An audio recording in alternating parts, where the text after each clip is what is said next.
नमस्कार। आज हम इतिहास के एक ऐसे चैप्टर को खोलने जा रहे हैं जिसने हिंदुस्तान की शक्ल ही बदल कर रख दी। जी हाँ, हम बात कर रहे हैं दिल्ली सल्तनत की। एक ऐसा साम्राज्य जो 300 साल से भी ज्यादा चला। तो चलिए इस दिलचस्प कहानी के उतार चढ़ाव को करीब से समझते हैं। अब देखिए, दिल्ली सल्तनत कोई एक सल्तनत नहीं थी। इसमें एक के बाद एक पूरे 5 अलग-अलग राजवंशों ने हुकूमत की। सोचिए, 5 राजवंश। ये नंबर ही अपने आप में इसकी कहानी की गहराई बताता है। और इन पांचों ने मिलकर कुल 320 सालों तक राज किया। जरा सोचिए, 320 साल, ये कितना लंबा वक्त होता है। जाहिर है, इतने लंबे समय ने भारतीय उपमहाद्वीप पर अपनी एक गहरी छाप छोड़ी। तो आज का हमारा सफर कुछ इस तरह रहेगा। पहले हम देखेंगे कि इस नए साम्राज्य की सुबह कैसे हुई, फिर इसे कैसे गढ़ा और मजबूत किया गया।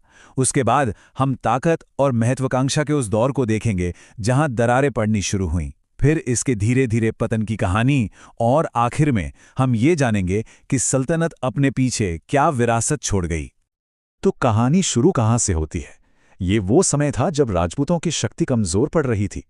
पूरा राजनीतिक माहौल बिखरा हुआ था और इसी उथल-पुथल के बीच एक नई ताकत जन्म ले रही थी, जिसका नाम था दिल्ली सल्तनत। इस सल्तनत की नींव रखी गुलाम वंश ने, जिसे ममलूक वंश भी कहते हैं। ये वो शुरुआती दौर था जब इस नए साम्राज्य को सिर्फ बनाया ही नहीं गया, बल्कि उससे मजबूती भी दी गई। जरा इस टाइमलाइन पर नजर डालिए। सबसे पहले है गुलाम वंश, 1206 से 1290 तक, यानी करीब 84 साल। यहीं से सल्तनत के उस लंबे और शानदार सफर की शुरुआत हुई थी। अब इस वंश की सबसे दिलचस्प बात क्या थी? इसके शासक, एक से बढ़कर एक। कुतुबुद्दीन ऐबक, जो खुद कभी गुलाम थे, उन्होंने इसकी नींव रखी। पर सल्तनत को असल में मजबूत बनाया इल्तुतमिश ने, जिन्होंने राजधानी को दिल्ली शिफ्ट किया। फिर आई रजिया सुल्ताना, दिल्ली की पहली और इकलौती महिला शासक। और आखिर में बलबन, जिसने लॉ एंड ऑर्डर को टाइट कर दिया। इल्तुतमिश का एक बहुत ही कमाल का एडमिनिस्ट्रेटिव आइडिया था, इक्तादारी सिस्टम। ये था क्या?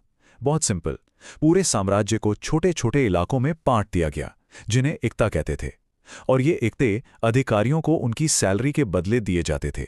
इससे टैक्स वसूलना और शासन चलाना दोनों ही बहुत आसान हो गया।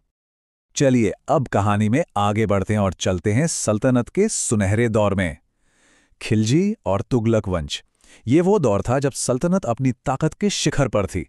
लेकिन मजे की बात यह है कि यहीं से इसके पतन के बीज भी बोए जाने लगे थे। टाइमलाइन पर फिर से नजर डालें तो खिलजी और तुगलक वंश ने मिलकर करीब करीब 124 साल हुकूमत की। ये सल्तनत का गोल्डन पीरियड भी था और सबसे ज्यादा उथल-पुथल वाला दौर भी।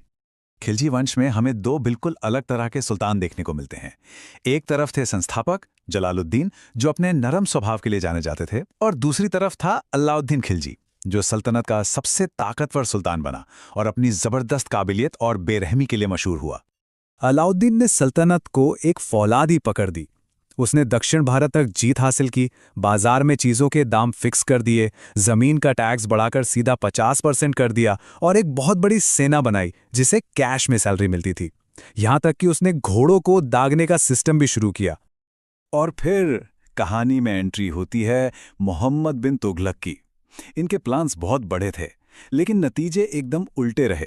राजधानी को दिल्ली से दौलताबाद ले जाना हो, या चांदी की कीमत के बराबर तांबे के सिक्के चलाना, या फिर दोआब में टैक्स बढ़ाना, इनके सारे बड़े बड़े एक्सपेरिमेंट्स बुरी तरह फेल हुए और सल्तनत को बहुत कमजोर कर गए।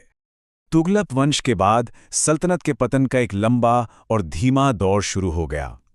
1398 में तैमूर के हमले ने सल्तनत को ऐसा घाव दिया जिससे वो फिर कभी पूरी तरह उभरी नहीं पाई। इसी के बाद सैयद और लोधी वंश का दौर आया। टाइमलाइन में ये जो आखिरी दो नाम हैं, सैयद और लोधी, ये सल्तनत की कहानी के आखिरी पन्ने थे। इनका राज बाकी राजवंशों के मुकाबले छोटा और चुनौतियों से भरा हुआ था। इस दौर में हुआ क्या? सीधी सी बात है, एडमिनिस्ट्रेशन बहुत कमजोर हो गया और सल्तनत का इलाका वो लगातार सिकुड़ता चला गया। मतलब अंत के लिए स्टेज पूरी तरह से तैयार हो रहा था। और वो अंत आया 1526 में, पानीपत की पहली लड़ाई के मैदान में। एक तरफ था दिल्ली का आखिरी सुल्तान इब्राहिम लोदी, और दूसरी तरफ मुगल साम्राज्य का संस्थापक बाबर। ये सिर्फ एक जंग नहीं थी, ये एक युग का अंत और एक नए युग की शुरुआत थी। सल्तनत तो खत्म हो गई, पर क्या उसकी कहानी वहीं खत्म हो गई? नहीं, बिल्कुल नहीं। अब बात करते हैं उस विरासत की, उस छाप की जो सल्तनत आज भी अपने पीछे छोड़ गई है। सल्तनत ने हिंदुस्तान को बहुत कुछ दिया। एक सेंट्रलाइज्ड एडमिनिस्ट्रेशन का मॉडल, एक तादारी जैसा सिस्टम, एक मजबूत स्टैंडिंग आर्मी का कॉन्सेप्ट और आर्किटेक्चर का एक बिल्कुल नया इंडो इस्लामिक स्टाइल, जिसका बेहतरीन उदाहरण है कुतुब मीनार। फारसी लिटरेचर को भी इस दौरान बहुत बढ़ावा मिला। तो यहाँ एक बड़ा दिलचस्प सवाल उठता है।